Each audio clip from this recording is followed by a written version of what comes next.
जय श्री कृष्णा। राधे राधे दोस्तों। कार्तिक मास की पूर्णिमा का दिन केवल दीपदान या गंगा आरती का पर्व नहीं बल्कि वह क्षण है जब संपूर्ण ब्राह्मण ने भगवान शंकर की महिमा का प्रत्यक्ष दर्शन किया। जब कार्तिक मास की चांदनी अपनी शीतल ज्योति से समस्त ब्रह्मांड को आलोकित करती है, जब गंगा के घाट दीपों की पंक्तियों से जगमगाने लगते हैं और जब हर दिशा में हर हर महादेव की गूंज सुनाई देती है, तो समझ लीजिए देवताओं की दिवाली आ चुकी है। यह वही पावन रात्रि है जब सभ्य देवता धरती पर उतरते हैं, जब काशी नगरी स्वर्ग सी लगने लगती है, जब गंगा माँ के आंचल में दीप तैरते हैं और वातावरण भक्ति के सुगंध से भर उठता है। लेकिन क्या आप जानते हैं, इस दिव्य उत्सव के पीछे छिपी है एक अवैध पौराणिक कथा।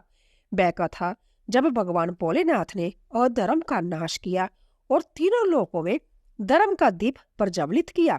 भक्तों, आपने दीपावली तो मनाई ही होगी, पर यह देवताओं की दीपावली क्यों मनाई जाती है? क्यों इसे त्रिपुरारी पूर्णिमा कहा जाता है? और आखिर किस कारण से गंगा तट पर इतने दीप जलाए जाते हैं? आइए श्रद्धा और प्रेम भाव से सुनते हैं भगवान शिव की वह दिव्य कथा जिससे आरंभ हुई देव दीपावली की परंपरा। वह कथा जिसने अंधकार के साम्राज्य को मिटाकर संपूर्ण सृष्टि में प्रकाश फैला दिया। हर हर महादेव भक्तों, जब ब्रह्मांड में अधर्म का अंधकार फैल जाता है, जब दुष्ट शक्तियां देवताओं को भी डराने लगती है, तब संभ्य भगवान शिव के तेज से धर्म की रक्षा के लिए दिव्य अवतार प्रकट होते हैं। कहते हैं, जब तारकासुर नामक राक्षस ने तीनों लोकों में आतंक मचा दिया, तब देवता भी व्याकुल हो उठे। भगवान ब्रह्मा से वरदान प्राप्त कर तारकासुर ने यह वचन पाया था कि उसकी मृत्यु केवल भगवान शिव के पुत्र के हाथों ही होगी, और उसे यह भरोसा था कि शिव कभी विवाह नहीं करेंगे, अंत्य वह अमर हो जाएगा। परंतु जब संसार के संतुलन के लिए शिव ने माता पार्वती से विवाह किया, तब वह दिव्य समय आ पहुंचा। अग्निदेव और गंगा की गोद में शिव पार्वती के तेज से एक दिव्य बालक का जन्म हुआ। वही थे कार्तिकेय, जिन्हें स्कंद, मुरुगन और देव सेनापति के नाम से भी जाना जाता है। जन्म के क्षण से ही उनके मुखमंडल पर तेज, आंखों में ज्वाला और शरीर में अव्यक्त ओज था। कहते हैं कि उनका जन्म कार्तिक मास के शुक्ल पक्ष की छठी तिथि को हुआ था और केवल 6 दिन की आयु में ही उन्होंने देवताओं की सेना का नेतृत्व संभाल लिया था। देवताओं ने उन्हें सेनापति की उपाधि दी और तारकासुर के विनाश का कार्य सौंपा। जब कार्तिकेय अपने दिव्य बाले शक्ति को लेकर रणभूमि की ओर बढ़े, तो समस्त देवता उनके पीछे जय घोष करते हुए चले। तारकासुर अपनी विशाल सेना के साथ प्रकट हुआ। उसकी गर्जना से दिशाएं कांप उठी, लेकिन कार्तिकेय के मुख पर अडिग शांति थी। उन्होंने भगवान शिव का ध्यान किया और एक ही प्रहार में अपना बाला चलाया। बाला सीधा तारकासुर के हृदय में जा लगा और वह भूमि पर गिर पड़ा। देवताओं ने पुष्प वृष्टि, गंधर्वों ने गायन किया और आकाश जय कार्तिकेय के जय घोष से गूंज उठा। इस प्रकार केवल 6 दिन के बालक ने अधर्म का अंत कर सत्य की ज्योति को प्रज्वलित किया। तारकासुर के वध के पश्चात ब्रह्मांड में फिर से शांति लौट आई, परंतु अधर्म की जड़ें पूरी तरह समाप्त नहीं हुई थी। जब ब्रह्मांड में त्रिकाल नायक भगवान महेश्वर का तेज स्वतंत्रता व्याप्त हुआ था और देवता, असुर तथा मानव तीनों लोकों में अपने अपने कर्म के अनुसार विचार रहे थे, तभी तारकासुर के 3 पुत्र हुए। तारकाश, कमलाक्ष और विंध्यमाली। यह तीनों अत्यंत बलशाली, पराक्रमी और महातपस्वी थे। अपने पिता की मृत्यु का प्रतिशोध लेने की प्रतिज्ञा लेकर घोर तपस्या के लिए गए। अपने पिता की मृत्यु के बाद इन तीनों ने संकल्प लिया कि वे इतनी कठोर तपस्या करेंगे कि सभ्य देवता भी उनसे डर जाएंगे, और यही संकल्प उन्होंने ले लिया। गहन वन में जहां उन्होंने हजारों वर्ष तक अग्नि, बाजू और जल तक का त्याग कर केवल भगवान ब्रह्मा का ध्यान किया, वह तप की ऐसी पराकाष्ठा में पहुंचे कि उनकी देह से अग्नि की लपटें निकलने लगी और समस्त लोकों में तप की उष्मा फैल गई।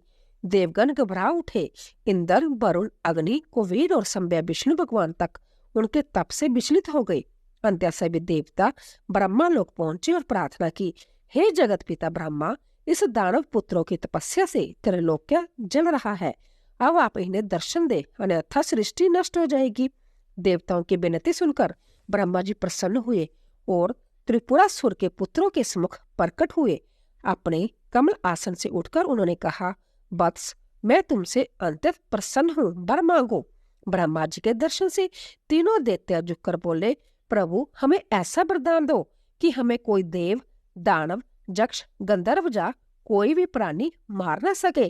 केवल आप ही हमारे मृत्यु के अधिपति हो और हमें 3 अवैधुत नगर प्राप्त हो, एक स्वर्ग में, एक पृथ्वी पर और एक पाताल में, जो कभी एक साथ नष्ट न हो और हम उनमें विचरण करते रहें। ब्रह्मा जी ने कहा, तथास्तु, परंतु एक शर्त रहेगी। जब तुम्हारे जो 3 नगर एक ही सीध में आ जाएंगे, तब एक ही बाण से कोई तुमको मार सकेगा। दैत्यों ने इसे सरल समझा और प्रसन्न हो गए। ब्रह्मा जी ने वरदान दिया और अंतर्धान हो गए।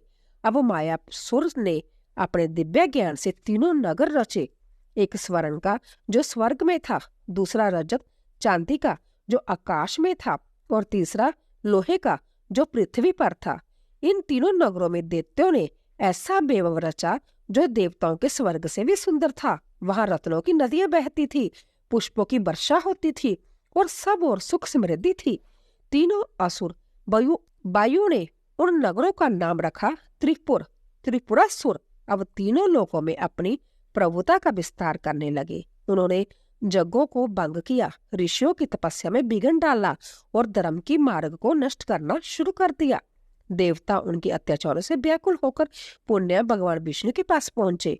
दोस्तों, परंतु विष्णु जी ने कहा, जब तक इनका अहंकार अपने चरम पर नहीं पहुंचेगा, तब तक महादेव संभ्या इनके अंत का कारण बनेंगे। समय बीता, त्रिपुरासुर का अत्याचार बढ़ता गया। वे 3 नगरों से विचरते हुए आकाश, पृथ्वी और पाताल में हाहाकार मचाने लगे और संभ्या को त्रिलोकीनाथ कहने लगे। इसी घमंड के कारण उन्हें त्रिपुरासुर कहा गया। वह ब्रह्मा जी के वरदान से अवैध हो गए थे और देवताओं की सारी सेना उनके सामने असहाय थी। देवताओं ने पुण्य कैलाश जाकर महादेव से प्रार्थना की, भोलेनाथ, आप ही इन अधर्मियों का अंत कर सकते हो, अब धर्म की रक्षा करें। तब भगवान शिव ने सीमित किया। उनकी तीसरी नेत्र की ज्योति से संहार की ऊर्जा प्रकट हुई। उन्होंने कहा, जब 3 नगर एक सीध में आ जाएंगे, तब मैं एक ही बाण से इनका अंत कर दूंगा। देवताओं ने ब्राह्मण के सभी लोगों को एकत्रित किया। विशाल रथ का निर्माण हुआ, जिसमें पृथ्वी रथ बनी, सूर्य और चंद्रमा उसके पहिए बने, पर्वत मेरु उसका दूरी और विष्णु जी सारथी बने। ब्रह्मा जी ने धनुष का रूप धारण किया और संभ्य महादेव ने पाशुपात शास्त्र अपने हाथ में लिया। जब समय आया, 3 नगर एक सीध में आए, तभी भोलेनाथ ने एक ही बाण से त्रिपुरासुर का संहार कर दिया। 3 नगर भस्म हो गए और आकाश में देवगण जयघोष करने लगे, हर महादेव, त्रिपुराकांताय नमः। उसी दिन देवताओं ने गंगा के तट पर दीप जलाकर भगवान शिव की आराधना की और कहा, आज का दिन धर्म की विजय का है। यही दिवस देव दीपावली कहलाएगा। उस दिन से लेकर आज तक कार्तिक पूर्णिमा को देव दीपावली के रूप में मनाया जाता है, जब संभ्य देवता दीप प्रज्वलित कर महादेव जी की आराधना करते हैं और काशी नगरी में गंगा माता के किनारे दीपों का समुद्र उमड़ पड़ता है, जो प्रतीक है प्रकाश के उस सत्य का जिसने अंधकार के साम्राज्य को सदा के लिए मिटा दिया।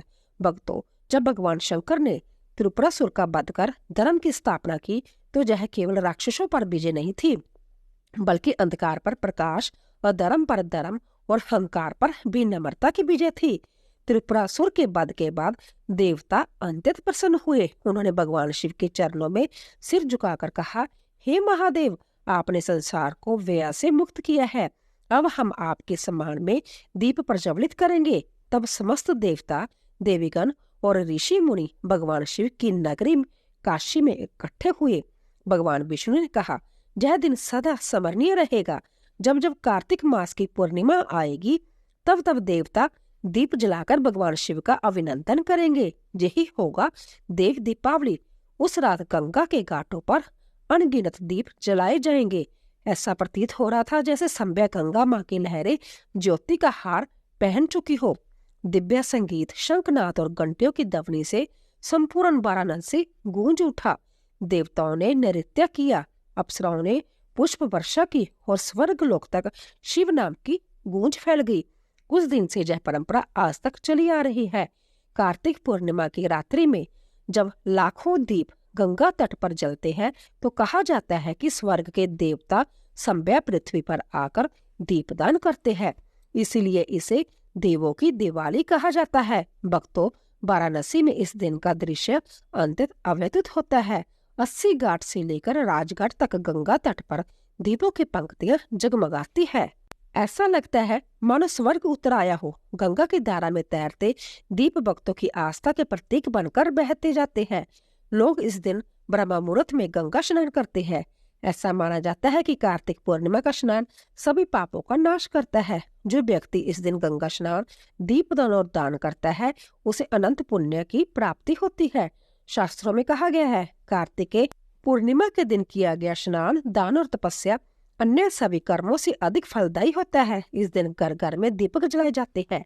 तुलसी के पास, मंदिर में, घर के मुख्य द्वार और छत पर दीप प्रज्वलित कर कहा जाता है, दीपम समर्पण, हर हर महादेव। इस रात भगवान विष्णु और महादेव दोनों की पूजा विशेष रूप से की जाती है, क्योंकि यही वह क्षण है जब देवता दीपों द्वारा आभार प्रकट करते हैं।